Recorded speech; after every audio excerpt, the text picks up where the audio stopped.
So who are you? Hi.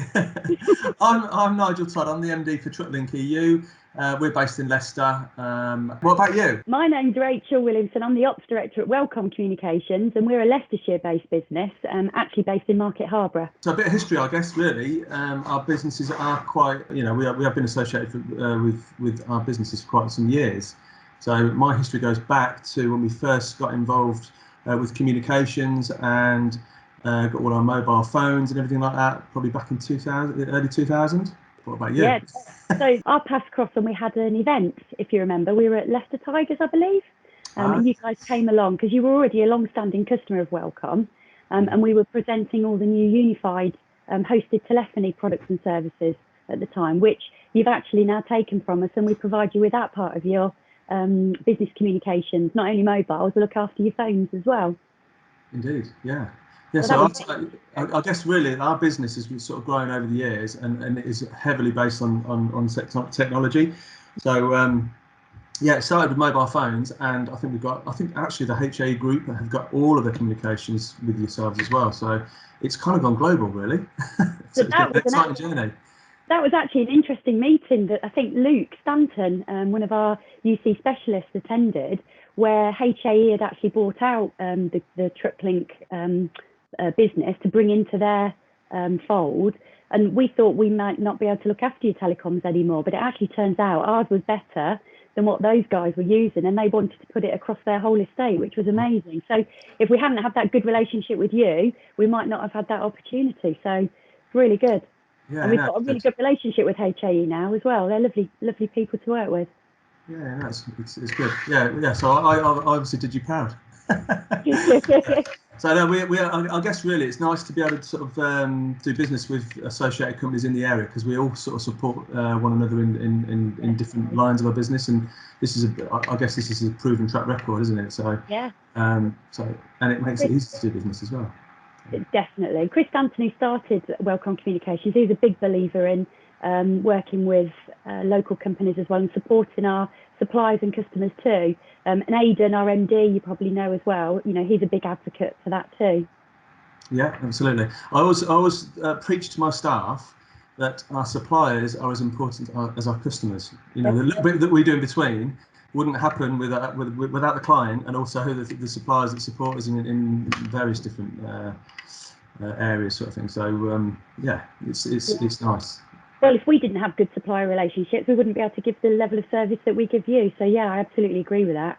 Really important. Brilliant. So what's your connection with LOROS then, Nigel? What initially brought you to work with the people? It goes back quite a few years actually. I remember when the HA group founder at the time had a wedding in Kegworth, and we stopped there. And on the way back, we called into LOROS for the very first time, where we had a dear friend of ours that was suffering from cancer, and we went in to see Steve.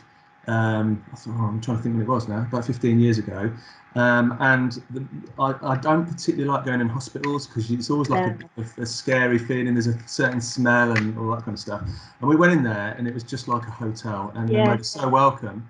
And I remember seeing Steve, and Steve was in really high spirits. He was talking about having a reunion. He was in the construction industry. He was only in his sort of 60s. I think he was due for retirement, mid-60s.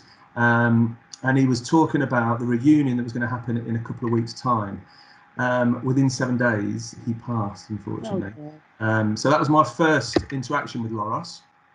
And then my mother passed in March 19, but she suffered from a lung disease and bones, and she sort of had this illness for about 7 years. And I remember, in the early days, I used to meet my mum in the local gym, and she used to go on the treadmill and stuff. And then slightly worse, ended up in a wheelchair. And then she got involved with LOROS, so it was like a bit of respite for my mum, where she used to go and she'd enjoy kind of entertainment. They used to sing songs. They used to sort of interact with one another and this kind of thing. And then she got more associated with them, and then ended up probably 3 or 4 months before she passed, going into hospital. It was on the 9th of December, actually, 2018. And we had Christmas. We had a Christmas party in an area where they made it really nice for us. So we had a buffet, and we got photos, my family, my kids. So Mum had a fantastic time. And to be quite honest, it was there was no fear when I went there. You know, you could go there, they'd make cups of tea, you could have a sandwich. It was any time of the day, and my mum had such an association with the nurses. It was almost like she'd prefer to be there than being at home. It's really weird. So that was really good. That's lovely. That's where I first kind of well, not first, but that's I think everybody that's had an interaction with them, LOROS, in those circumstances, they all, you know, everybody says the same message. You can't quantify what they do. You can't put your finger on what it is that they do, other than the feeling it gives you. And that, I think that's the most important thing. Yeah. So how did you first share with them? I'm just going to have to wipe my eye a little bit, because that was an amazing. I'm sorry to hear about you, two close people. I grew up with a lady called Sarah. She was only in her early 50s when she passed away 2 years ago. And she had quite a big impact on my life, really good friend. And unfortunately, she got cancer. And, you know, the horrible disease, you know, isn't very discriminate about who it picks and chooses to you know, inflict upon. But she ended up in LOROS because she needed some really quick respite care, because she was very poorly. And what they did is they got her back on her feet, so to speak, able to come home. And she was able to plan her own funeral, which for me is such an important thing for somebody in that situation. And it was the most beautiful funeral I've ever been to, if that makes any sense. But they gave her that time. They gave her that ability to be at home, prepare for everything, and know that she was leaving everybody in a nice place. So what they did for her was just absolutely outstanding, absolutely brilliant. So as a result of it, me and her cousin, who I also grew up with, got on our bikes and raised about 5,000 and something by cycling from London to Paris, which was an awesome experience, which I would never have done either. So, you know, her sort of legacy lives on by some of the things that you're now doing. Hence, you know, your mum, your friend, my friend. That's why we're talking today. Yeah, absolutely. I think it's one of those things that when you're sort of, you know, in your younger years and you're raising a family and your career path, you're so focused on yourself and your sort of things going on around you. You think, oh, you know, people get old. You know, it only happens to old people. And then when it suddenly, you know, it sort of arrives on your doorstep or somebody close to you, then it's nice to know there's that kind of support out there, because they're kind of a bit of a hidden gem, to be quite honest, aren't they? They're not out there, and you don't know too much about it. It's usually in an unfortunate event, which generally people don't like to talk about. Do you know what? It's changed. Yeah, that's changed my outlook on talking about stuff like that as well, because I used to be scared to death, literally, of talking about it, because you just think, well, if you talk about it, it's going to happen. Stop it. But actually, they make it easier to talk about those things, and for the people going through it, that's the key thing, and the families around them as well. So phenomenal place, really, really lovely people. Yeah, and I think like what you said about Sarah as well, when she came out and was able to arrange her own funeral and stuff like that, it was really bizarre actually, because I remember my mum in the last few months, she wasn't particularly scared. She was ready. If it makes sense. And so I think the sort of remaining few weeks that we spent with her, I think we all managed to probably get closer to her. And discuss certain things. And for me, it was like, I don't know, there's more fond memories of that final time, and it helps you kind of, I don't know, it kind of helps you cope with it, I guess, really. Absolutely. And I know my friend's husband, you know, he said that he was in a very dark place and he couldn't have got through it without them. Absolutely couldn't have got through it. So yeah, really, really good buzz. And that's one of the sole reasons why I've got behind it. But because they're so lovely and because they do such good work, you can't help but want to help them. It's quite addictive, if I'm honest. We've done so many things just to do a bit of fun and inject, you know, whatever we can into their business. And obviously something that we're both doing together is the Rocket Round Leicester, which is where I saw you on a Zoom call. And I thought, I know you. You're one of our customers. Absolutely. Okay, so is it you that sort of drove Welcomm towards LOROS then, or is there any other sort of history with the company? Yeah, I mean, unfortunately, we do have other people in the business that LOROS, it has touched their life, but that's come about as of the result of the fundraising we did for Sarah. So we've Right. got 2 or 3 members whose, family members have been there and obviously passed away there as well. So they were with us at the filming for the Rocket Round Leicester. So Kate, our Okay. HR manager, her friend had literally passed away the week before. Now that's strength, that is, isn't it? Coming and doing a video. So, but she Yeah. was at peace because of what we've just talked about. Yeah. She felt happy, and it was the right thing for her to do to Yeah. honour her friend Sue's memory. Yeah. And another chap, his father, spent some time in there as well. But to be Yeah. honest with you, Nigel, I don't know about you, but if I mention to our teams at Welcomm, right, we're doing this, they follow. They're an amazing bunch back at Welcomm, and you'll probably, say the same about your team at Trucklink. But whatever I force on them, they tend to follow. Yeah, no. So, well, I think everybody's got a bit of a sad story, which perhaps they don't like to talk about. But Yeah, it's really strange because I don't know. Sometimes I feel like maybe I don't know if you feel like this at all, but I sometimes feel like somebody's watching down, and they're probably going to be yeah, really proud of what we're trying to do. So yeah, hopefully, I'm kind of like I look up sometimes and think, yeah. I'm proud of you, Mum. You've just Um, given me goosebumps because I'll tell you something. This is really bizarre, but I had a dream that my friend Sarah told me, look at the photos because all the eyes are looking at you. And that's the feeling I got. yeah, It wow. made me feel funny, that did. Yeah, well, it was. I guess it's probably a couple of years ago.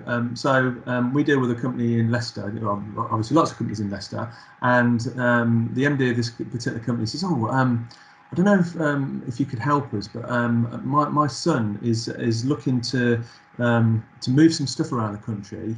I just wondered if you would mind me putting your name forward." And I said, "Yeah, no, it's fine. I'll get him to give me a call. It's fine." So anyway, Tom phoned me from Yeah, LOROS, and he introduced himself from LOROS. And I said, "Oh, right, okay." I said, "Good to hear from you, Tom." And it was about moving some. There was moving some freight from one place to promotional items. I think it was into Birmingham, and there was a couple of jobs came up. And when he basically said, would you be able to do it for us, and how much will it cost? I said, "I'll do it for you. I ain't charging. yeah, I do not want to charge you." And it was almost like, if you've got any other jobs, always ask me. I'll always be able to move something yeah. within our Lovely. network or whatever. And I said, it's my payback because Yeah, the value I put on how they helped my family and my mum is like I'll never be able to repay them, to be honest. So, no. if I can help somebody return the favour, and it sort of grew from there. Yeah, Even before the idea of the Rockets Round Leicester, I had no idea that they were sort of applying for the Wild in Art. So of course, as that came on, he says, "Oh, you've done a couple of jobs for us. Well, slightly bigger project." And I said, "Oh God, bring it on. Nothing's too big for us to do with LOROS. So yeah. hopefully it's going to be a great success." Yeah, definitely. Definitely. Well, obviously, with the both of us behind that project, and there's up to 40 businesses that are going to be involved in it, it really will help the local Leicester. People coming back out of what's been a horrid year this year. Yeah. Getting people back out into the community, getting children involved. I think it's a massive thing that they're doing, and we're proud as punch to be part of it, like you've just said. And it's just natural to want to help. And obviously, with you moving all the rockets around as well. No pressure there, Nigel. No, it's fine. We've done much more difficult things than that, so I'm sure it'll be a piece of cake. So, yeah. Brilliant. I think it'd be great for the whole community to get involved and Mm, give a little bit of awareness and stuff like that. And to be quite honest, it can just be if everybody was to give £1, for instance, and then just somebody else oh, recommend it, somebody yeah, else recommend it. Before you know it, it can just hopefully spiral into something really, really big that somebody will sort of enjoy being involved in. And like I said, when you first mentioned that when you just had to ride that bike from yeah, Paris to yeah. is it London London to to Paris. Paris. Yeah, Yeah, and it doesn't take any energy, does it? When you feel you're doing it for a good cause, it yeah, almost like gives you motivation and adrenaline just to kind of like I want to make a difference. Like yeah. there's no price to put on it. It's just No, sheer absolutely agree. enjoyment. Yeah, If so I if I hopefully it's an if I opportunity told for you that, everybody to feel like sorry, if I told you that I'd broke my ankle and I was out of a cast in the March and I was on my bike within, I think it was about 8 weeks. Really? training, because there was only a 3-4 month gap for me going on that bike ride to Paris. So yeah, I broke my ankle in the process skiing last year. Superwoman. I know. Was it one of those electric powered bikes? No, it was not. No. It was all by me. London to Paris is all downhill though, isn't it? No, it's not. And next time I do it, you can join so you can see. Okay. Oh, yeah, okay. Maybe I'll have to take it after. So I guess really, so we're here to sort of obviously try and promote the whole cause, aren't we? And I guess we want other people to get on, get involved. So if anybody's got any stories or any connection whatsoever, then more the merrier, I'd say. Get involved with businesses or people in general. Come and support the cause, and hopefully we'll be able to get more and more information out there to promote and also help businesses as well. At the end of the day, there's a lot of business out there that, and particularly with what we're trying to do in summer, if all the sort of restaurants and cafes and leisure places are going to be sort of disappearing, then it's not going to be such a great event, to be honest. So let's hope we can get them back on track and put some revenue through those businesses and hopefully raise a few pounds at the same time. And then it's kind of like good for everybody then, not just like us. Absolutely. Yeah. And I guess as well, because we've started talking about the Rocket Man Leicester project, me and you have sort of bounced some crazy ideas off each other about what else we can do. And we've gone a bit mental with it. Let's be honest, it's got a bit crazy, hasn't it? So we're booking calls with the team at LOROS to help them even further, because we can and we love doing it. We've got the technology, as in Welcomm. You've got the transport infrastructure to help, with lots of other things for them as well. But it's about the wider community. It's about the wider businesses, and it's about what can we draw together collectively to actually drive something even bigger and better for the guys at LOROS. So we had a call with Magda, not last week, the week before, and we've laid it all out, all your ideas, all ours, Emma's, Jake's as well. And we've got a call booked in the next couple of weeks. So I'm really excited to see what this is going to deliver. And especially in these unprecedented times where, people will probably want to help that a little bit more, because you don't have to go out to do it. We can do it like we're doing over this call right now. You can give, 5-10 minutes of your time, if you're a superstar or a TV star or whatever it may be, to help LOROS make some money, because the effort's minimal now, isn't it? Absolutely. Yeah, so we're open to loads of ideas, I guess, really. Yeah. So fundraising ideas, anything that we should let people know about? So I guess what we want to say to people is watch your space. We'll be back out with another promotional video, I guess, releasing what we're doing. The message will be get involved. Yeah, come with us. Yeah. Absolutely. That's brilliant. Really look forward to what we can try and do for them in 2021. It's going to be a busy year, but hopefully a lot of fun as well. And what we both really agree on is it's going to involve lots of boozing and drinking and having fun, isn't it? Oh, yes. It's got to be fun, definitely. Yeah, definitely. Brilliant. Okay, I really appreciate your help with this. Thank you. That's been brilliant. No, listen, anytime, it's great. Yeah, and lovely to hear your story as well. Really nice. And you as well. Yeah, I've got a connection. Yeah. Lovely. All right, then. We'll take care, and I'll see you soon. Okay, thanks, Rachel. Right. See you later. Bye.